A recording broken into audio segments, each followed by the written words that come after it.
We have optimized quite literally everything and somehow have still ended up less fulfilled than ever. We can track our sleep, our hormones, our cycles, our stress levels, how well we brush our teeth, all with a wearable and a click of a button, and we can put that into AI and then it can tell us how we can become the most perfect optimized humanoid that can live forever. And I mean, on paper, that sounds pretty cool. It sounds like it's progress for society. But when I look around at this society of humans who care the most about growth, ambition, self-improvement, they're the most unhappy, numb, and lonely, which is strange because ambition is meant to make your life bigger. Self-improvement is meant to make your life easier. But what we have is everyone working on themselves, everyone optimizing things, everyone deeply self-aware. And instead of experiencing the depth of the human experience, they've turned their life into a character that's meant to be hacked and achieved. And don't get me wrong, this message is coming from someone who's extremely ambitious, disciplined, and growth-oriented. If anything, if you've watched me before, this is probably a message you think I would never share. But that's exactly why I want to talk about it, because I don't think ambition or self-improvement in and of itself is a problem. I think it's the way we're taught to relate to it. So today I want to talk about why self-improvement as we know it is dead, and the reframing that I've gone through that has helped me still live an ambitious life, one where I'm seeking more, but still feel grounded, still feel alive and fulfilled. This is for you, especially if you feel like you've been doing the things, but still feel that numbness and that, so what was all this for feeling deep down.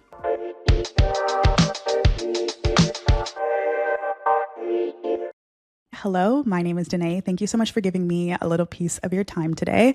If you're new here and watching on YouTube, by the way, you can also listen on Spotify. It's always linked in the description. So as I say, I've greatly benefited from the self-improvement world. I owe a lot of my success and freedom that I have today just in my mid-20s to the New York Times bestselling authors, YouTube, motivational speakers, you name it. A lot of the frameworks, theories, etc. really created the foundation for me and gave me the structure and confidence that I needed as someone who was deep down ambitious and growth oriented, but didn't always know how and where to execute it. But I think in the past few years, especially with AI, things have gotten a little bit weird. I think it gets to a point.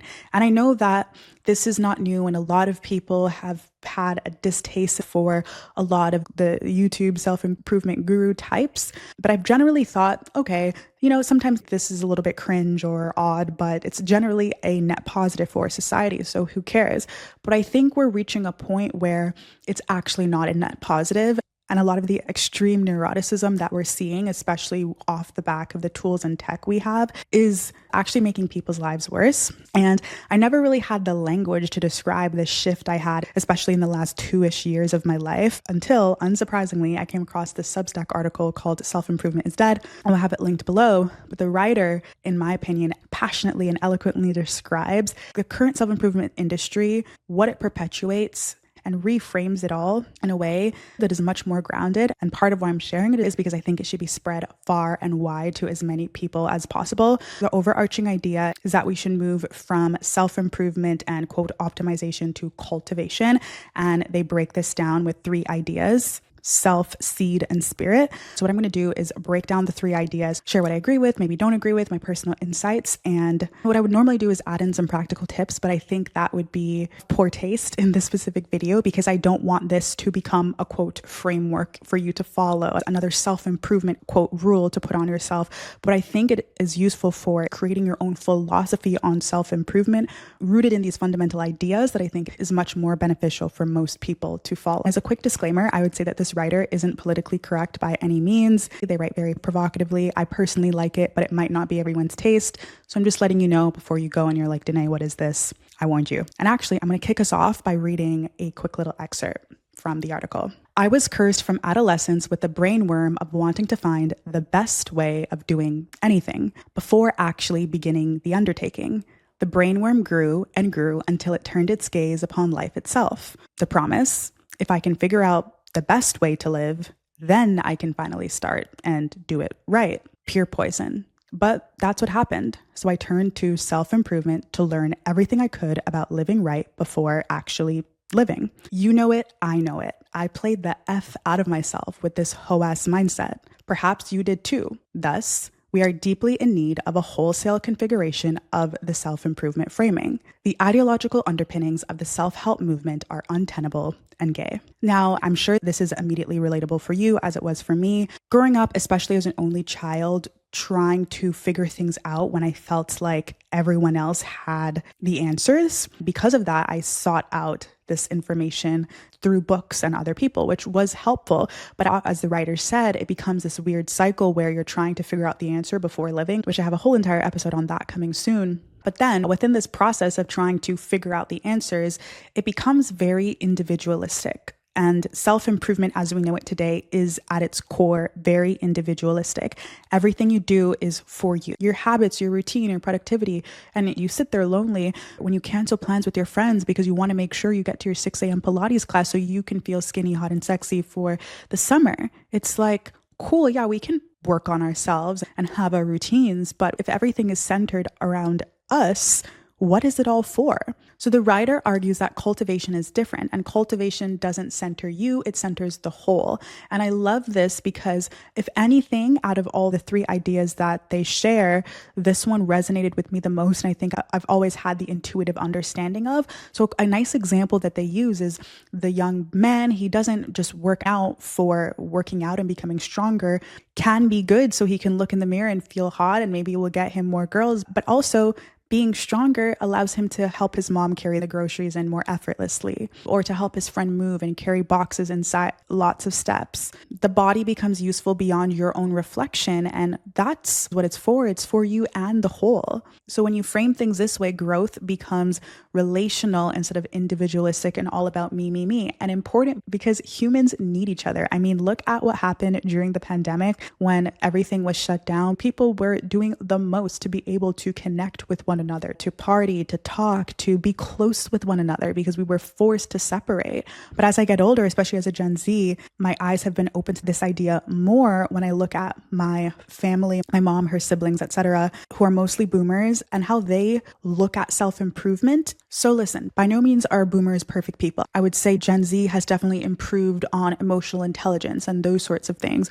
But when it comes to community and sacrifice, they definitely understand something we don't because of how they grew up. Let's say I'm going on a trip with my mom and our flight's at a weird time in the morning and we gotta get to the airport at 3 a.m. My first instinct is to call an Uber, whereas my mom will be like, oh, we can call my brother or one of your cousins. And to her, that's not an issue. Immediately I'm thinking, oh, we're going to ruin their sleep for that. But like that, he needs to get his sleep. He has work and da-da-da. But for them, they didn't have the convenience of Uber and Lyft and all these rideshare companies. They didn't have Uber Eats. They didn't live these lives where they were in these box apartments on their own. And I can pretty much do everything click of my finger. I never have to leave this apartment if I don't want to. In order to contribute to the community as best as possible, they needed to grow and be ambitious and give back to one another. So they, for example, immigrate into a country like Canada. They all go off on their own. We have mechanics, we have doctors, we have lawyers, we have nurses, we have all these different people, and they bring their skills together to help one another. And they sacrifice where and when needed. They will sacrifice efficiency or keeping the perfect routine or sleep hygiene or whatever the thing is for the sake of others, because they know at the end of the day, what is the most valuable? The community, the people that you're around. Without that, the apps can break down, the economy can shift. What do you have? You have each other. At the end of 2025, we lost someone in our family, and this was made so very clear to me. It's like, I've been to many funerals in my life, and when I sit back and I think of the most memorable funerals, the people that leave a piece of them in my soul, which I think is true legacy, those people rarely had the materialistic things or accolades that people might classify as success and true legacy. Those people knew what mattered and gave their time and life to those things.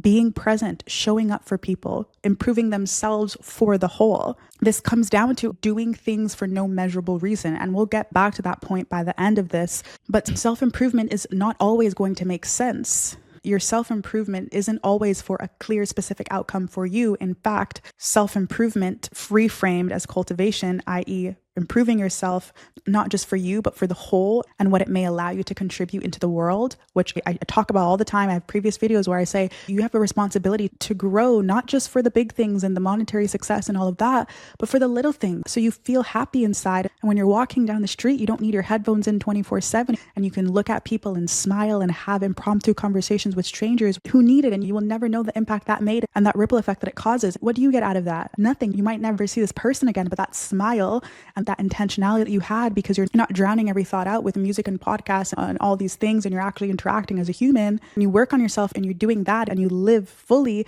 you feel more fulfilled and grounded because you're aligned with your path, and you're truly existing, and you're not just checking off boxes every day. Which leads to the next idea, which is that the current framing of self-improvement is seen as a transaction. If I do X, I will achieve Y. And I'm going to read another excerpt which I think will explain it more eloquently than I can. Self-improvement as a whole generally concerns itself with the fruits of the work. Self-improvement is goal-oriented. Improvement in this frame equals achievement, especially in the material and external realm. Want girlfriend? Do some self-improvement and hit the gym. Want good job? Grind. Studying. Want money? Do entrepreneur, and so on. Self-improvement often starts with and centers a goal, a fruit. Now, for me, this was the one that humbled me the most because I think it's the one I've struggled with. There is a entitlement that I think this current self-improvement industry has, that everything is a mathematical equation that can be reverse engineered. A lot of times because the goals and the pursuits that people have are materialistic and money oriented, right? So it's like, if you do XYZ, and you 10x your input and you do this, you'll achieve the thing. But you are not God, and you are not entitled to a specific outcome. And actually, that's the beauty of it. Because more times than not, as someone who's delusionally optimistic, what you want is a sliver of what you'll actually achieve. And that doesn't mean you'll achieve more, but it might be less, but better for you, which will make you feel more alive. So if I were to just end this section like this, I would just say, you are not God. You can do everything right. You can reverse engineer the math equation. You can XYZ and still not get what you want. And don't get me wrong, you might get the materialistic thing, but it might be taken away from you at some point, or you achieve it and still feel empty and unsatisfied and soulless. So at what cost did you achieve the thing or get the thing you wanted? This is a common experience. And the reason is because we have this transactional view of things. So the writer reframes the cultivation version as planting seeds and cultivating it to the best of your ability and being flexible and open to the outcome, which again, I think is much more beautiful because the element of surprise, it's like you plant your seed, you cultivate it, you get the best soil, you water it every day, and you have no idea what fruit might bear. How exciting is that? And we're all unique. You've never lived the life that I lived. So likely the fruit that I'm going to bear is going to be so unique to me, and your fruit's going to be so unique to you. And that's what keeps you alive. That's what keeps you grounded. That's what keeps you fulfilled. And I also thought about this section from a womanhood point of view. Depending on your social media algorithms, the way that you're supposed to live as a young woman is going to be completely different. There's two different sides of the coin on how you can become the best version of yourself as a young woman. But either side will tell you that if you do this and you do that, then you're guaranteed X outcome, whether it's the fairy tale happy ending, rich husband, no matter what his personality is like, or the girl boss happy empire. There's no nuance, by the way, either. It's just either of the three. And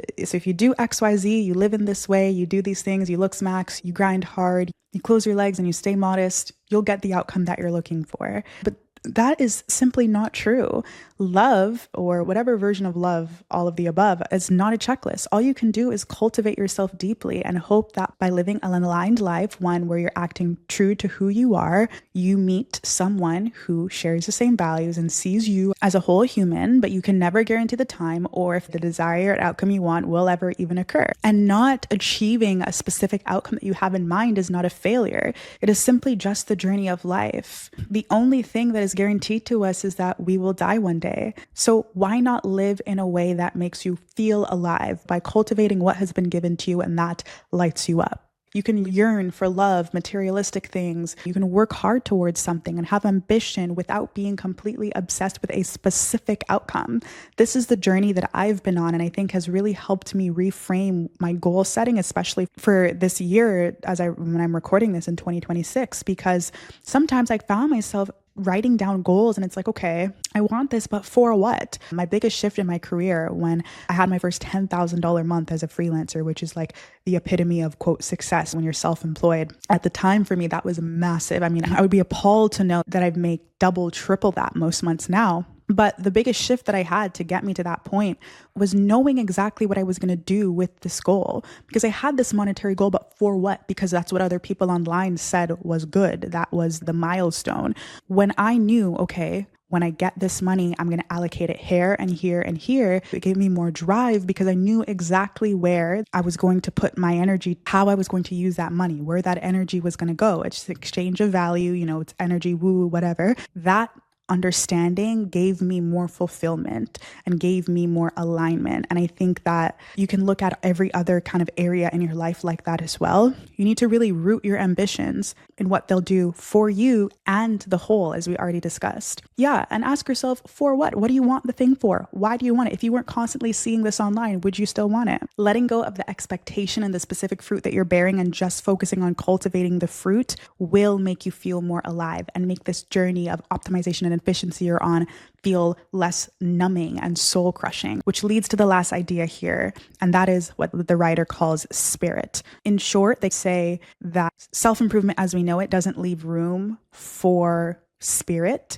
And they leave it pretty broad. You can interchange spirit with whichever way you want. God, for example, because it's all focused on you earning the thing through your actions, not you and the very specific circumstances and luck and lottery ticket that you had to achieve said thing. It's very individualistic and self-oriented and removes spirit or God from the equation. And more on that, the fruit that you then bear is meant to be shared. There's no way that you can eat all the fruit that you bear all alone. The leftovers will rot. And then what was all that for? The writer uses this word that says self-improvement as we know it is very yang maxed. The idea of yin and yang in Chinese philosophy is the opposing forces that work together to create a whole. So you have evil and good, masculine and feminine. In this context, they're referring to masculine and feminine by saying that it's very yang maxed, or saying it's all about grinding, pushing, taking, doing, whereas there's no room in this current self-improvement framing for yin, for receiving, for flowing, for doing things that seemingly don't have a measurable outcome.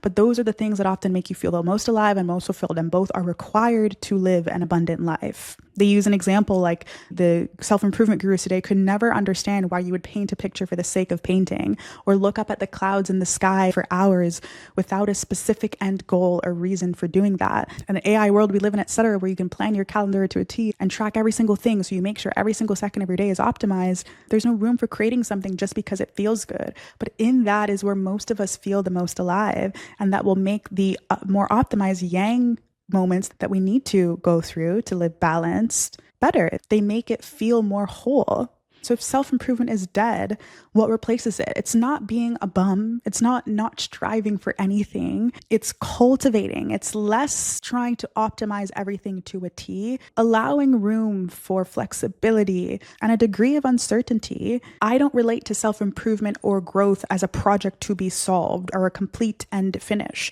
I know that I will always be becoming, and the journey never ends, but that doesn't mean that I'm constantly tweaking myself or that I need to always be this max level of self-awareness and this, that, and the third. What it does mean is paying attention as I move through life to what nourishes me, to what ignites the flame in me, to what makes me feel deeply connected to other people, friends, strangers, family, in between, and what makes my day-to-day life feel like I lived it and I didn't manage it. It wasn't a checkbox to be ticked off. And to me, this is the exact opposite of everything I've done to get where I am. So as I'm going through this right now, it feels so wrong every day when I'm not yang maxing to the best of my ability, and rather I'm focusing on alignment and I'm letting go of a specific expectation. I've kept structure because it makes me feel good. I keep ambition because I'm naturally an ambitious, growth-oriented person, and I can see the value outside of myself that improving has created for my friends, my family, etc. I've just been able to show up in the best capacity in all of these relationships.